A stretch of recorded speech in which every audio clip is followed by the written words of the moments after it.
Village's Vitality listeners, I've got some good news for you. If you're listening via our Buzzsprout feed, you should see a fan mail button. You can ask questions or leave me comments as a text, or in our new feature, you can send it as a voicemail. If you'd like a response, make sure you leave your name, email address, and cell phone number.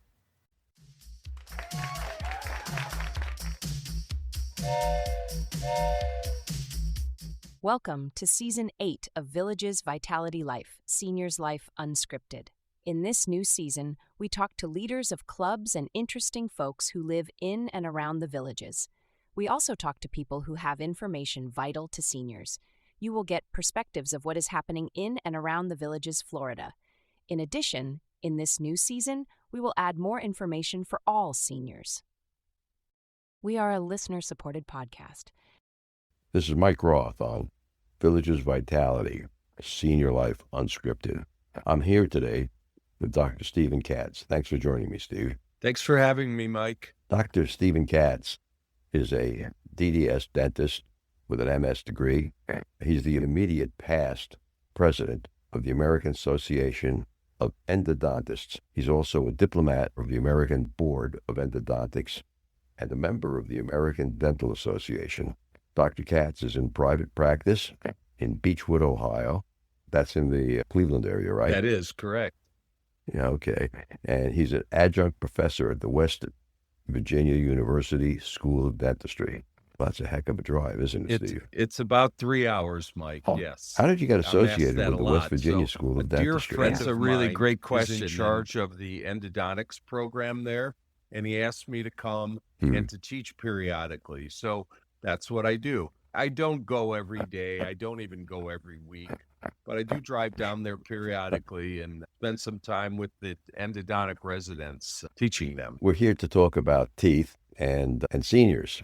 So how are seniors' teeth different than younger people's teeth, Steve? In some ways, seniors' teeth are not any different in that seniors still need to take care of them the way we have always need to maintain their routines of flossing and brushing regularly.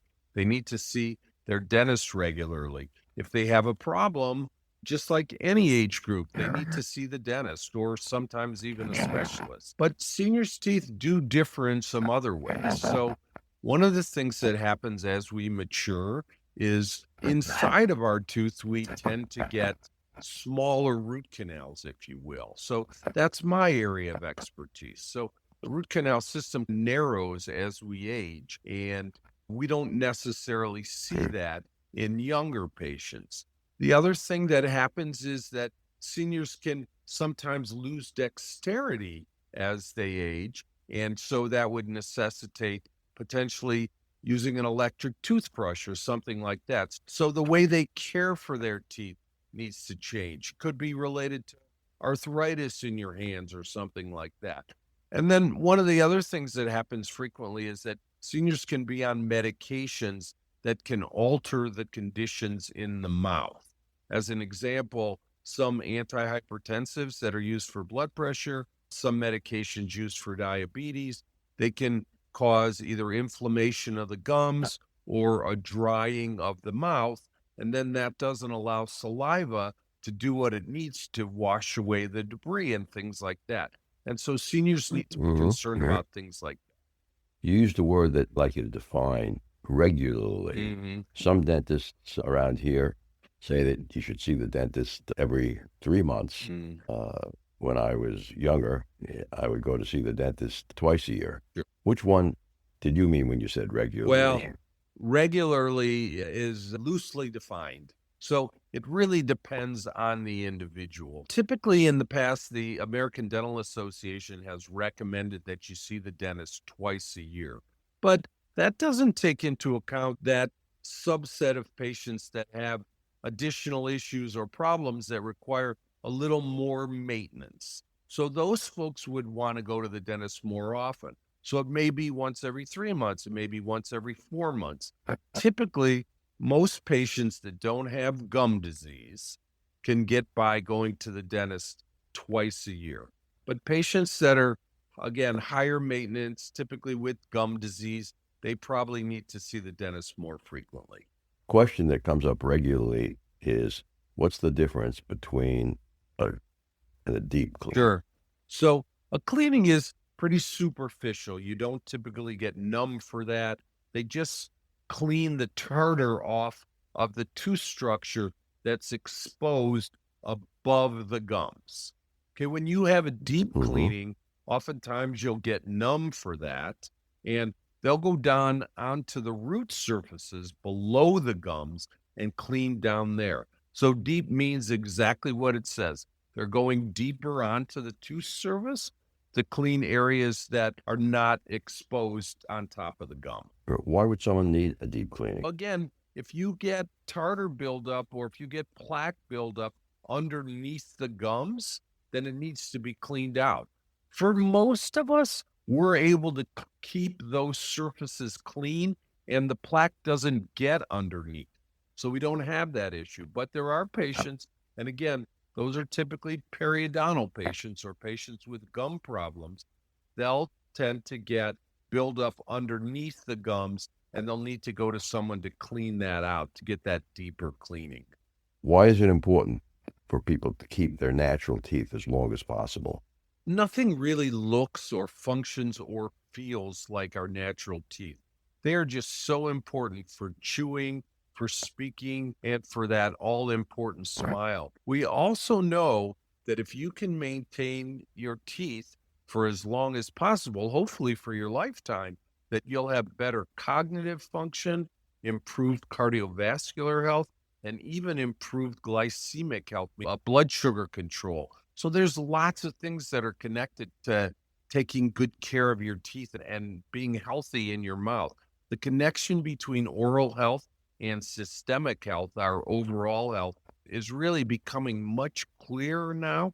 And it's so important to hold on to our natural teeth. The other thing, and this is especially true for seniors, we know how important it is to interact and to have a social life. And if you don't have your natural teeth, if you don't feel comfortable smiling, you're not going to speak with other people. You're not going to go out and become part of the community and have social interactions. It's just crucial. And in addition to that, you can replace your teeth if you lose them with bridges and implants. However, it's not the same. It just doesn't function the same. And also, they're much more expensive than maintaining your natural teeth. So if you can, you should maintain your natural teeth. Is there a functional deficiency with implants or additional maintenance that people should be aware of? Oh, for sure. It's really interesting because when implants first came on the market, maybe 20 years or so ago, they said they would replace your natural teeth. You wouldn't have to take care of them and they would last a lifetime. And now there's so much more research and it shows that, you know what? Patients that don't take care of their implants, they have the same problems that they do if they don't take care of their teeth. They get periodontal disease around them. They get gum disease and inflammation around them. They require a lot of maintenance. So if you can hold on to your natural tooth, it's way easier than trying to maintain an implant down the road if you lose your natural tooth. The other thing is we know is that if you lose an implant, if you put an implant in and then it goes bad and it has to be replaced, the chances for success are so much lower. So we like to think of it as pushing or kicking the can down the road as far as we can, right? So it's like hold on to your tooth as long as you can, because once you take it out, it's never coming back. And then you can put an implant in, but again, that's not perfect. They don't work for everybody. They require a lot of maintenance. What kind of maintenance do implants Well, need? they require routine brushing and flossing. You got to go to the dentist. You got to get cleaned around your teeth. It's not, like I said a minute ago, the message used to be that you just stick them in there and they're good forever. You don't have to take care of them. But that's not true at all. You have to maintain them just like a natural tooth. Okay. But is there any additional maintenance? Well, only that on you need implants. those are the patients that would need to go to their dentist more frequently because they have those kind of issues. So that would require that kind of extra maintenance. Yes. Does Medicare typically cover the cost of routine dental work? Unfortunately, it doesn't. There are some of the Medicare Advantage plans that cover a small amount of dentistry, but I think the typical plan through the government does not pay for dental work, unfortunately. Can I ask why? That's a conversation for another day with somebody probably from the government. I don't have the answer for that. What do you think of dental insurance? Dental insurance is helpful, but people tend to think of dental insurance like medical insurance, and it's really not that at all. It's a small amount of money that goes towards the payment of your annual costs. If you need a lot of dentistry, an extensive amount of dentistry, your insurance is going to run out. You're going to use it up for that year because most plans typically only pay $1,500 to maybe $2,000 a year. That doesn't go very far. And those numbers, interestingly, have not changed over decades. It just, the insurance has not changed. On the other hand, I'm not sure that we necessarily would want it to be like medical insurance, because then you have all of the issues that come with that, and the cost would get overwhelming, I could imagine. So dental insurance acts as a supplement towards your care. It's really not supposed to be any more than that. Okay, good. Let's take a short break here. Great. And listen to an Alzheimer's tip from Dr. Craig Curtis. We now know that Alzheimer's disease starts about 20 years before the symptoms, with the buildup of a toxic protein called amyloid.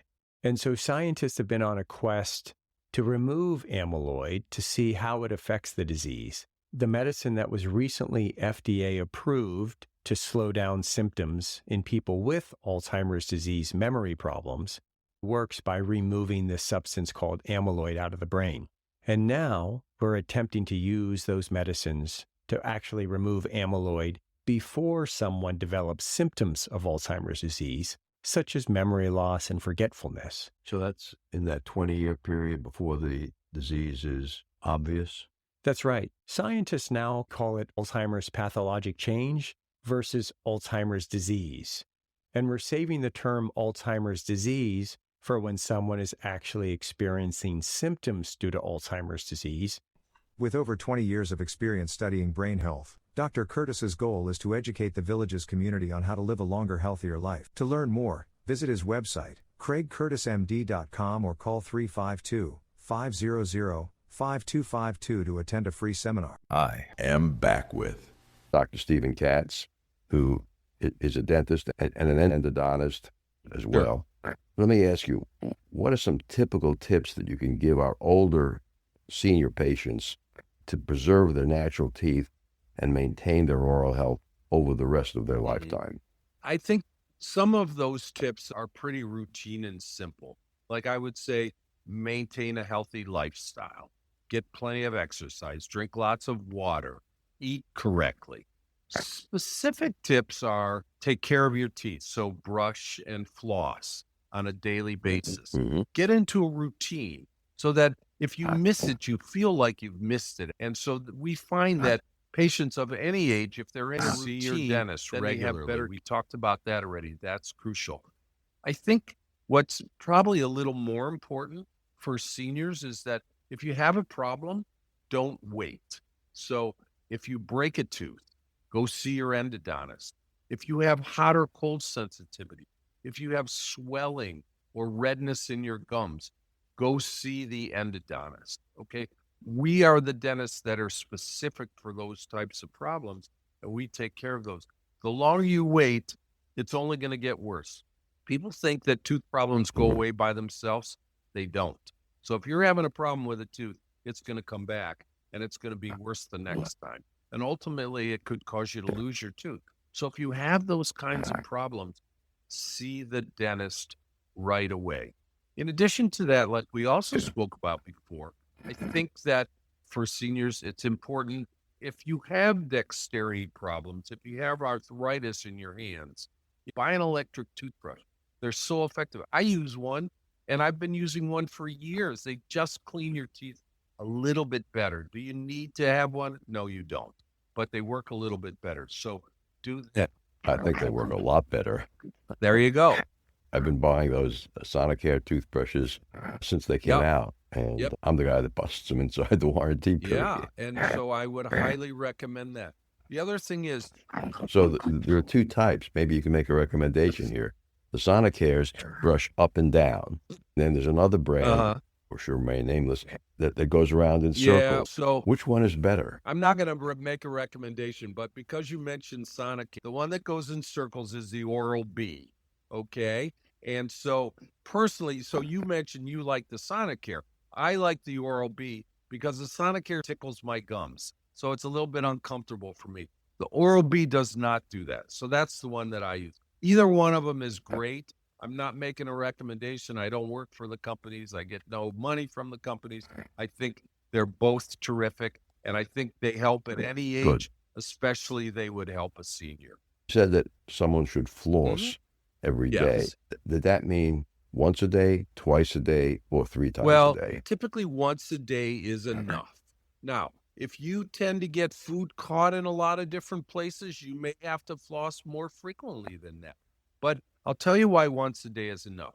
It takes 24 hours for plaque to build up. So if your flossing is able to remove the plaque, then you shouldn't have to do it for at least another 24 hours. But again, if you're getting food caught, that's a different story. Then you should floss more frequently. What do you think of the difference between the waxed and the waxed floss? Which one is better? Yeah, neither one is better. Again, it's a personal preference. A lot of it has to do with the tightness of your contacts. So what that means is when you run the floss through your teeth, some flosses go through easily and some don't go through as easily. That's you right. Find the one that you find the one that goes through the best, and it works, whether it's waxed or not. It makes no difference. Okay. Is there anything such as a medicated floss that is better at taking out the plaque between teeth? Not that I'm aware of. No, it's purely a manual function. It's not a function.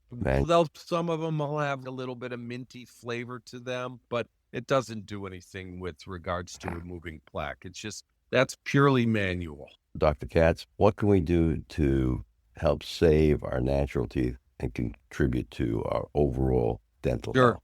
And we talked about that a little bit before, but there's some new evidence, recent evidence, that really tightens the connection between our mouth health, our overall body health. So again, we know that if we can maintain our teeth, that we have better cardiovascular scores, better glycemic scores, and better cognitive function. There's a new report that came out of King's College in London recently where they treated patients that had a root canal abscess. So they had an infection, right, in their tooth, and they did a root canal on the tooth, and they saw their scores improve. They measured their scores over a couple of years, and they saw their cholesterol level go down, and they saw their sugar level go down as well. And when they looked at other inflammatory markers, because remember, Mike, everything in the body is related to inflammation. Well, every disease is inflammatory in nature. So when they looked at these other inflammatory markers, those measurements went down as well. So if we maintain our teeth, if we need a root canal, if we take care of it, we eliminate the infection, then all of those numbers will improve. How do we do that? All of those things we've talked about up to this point. We take good care of our teeth, go to the dentist, and we see a specialist when we need to. Remember, I think this is important for your audience to know. There's no amount of redness, swelling, pain, hot and cold sensitivity that should be considered normal, right? People let these things go and they live with them, but that's really not healthy. So if you're having those problems, that's really the time to see the endodontist. I've had several root canals over the years, and they were all relatively successful. But I had a cold sensitivity on one tooth. And I went to the endodontist, and after taking numerous x-rays, he said to me, you got a hole in the root of the tooth, and I'm not going to do a root canal on that because it won't be successful. He said in a year, you're going to be back complaining and we'll have to pull out the tooth. Do you think that was the right diagnosis? It sounds to me like you probably had a process called resorption.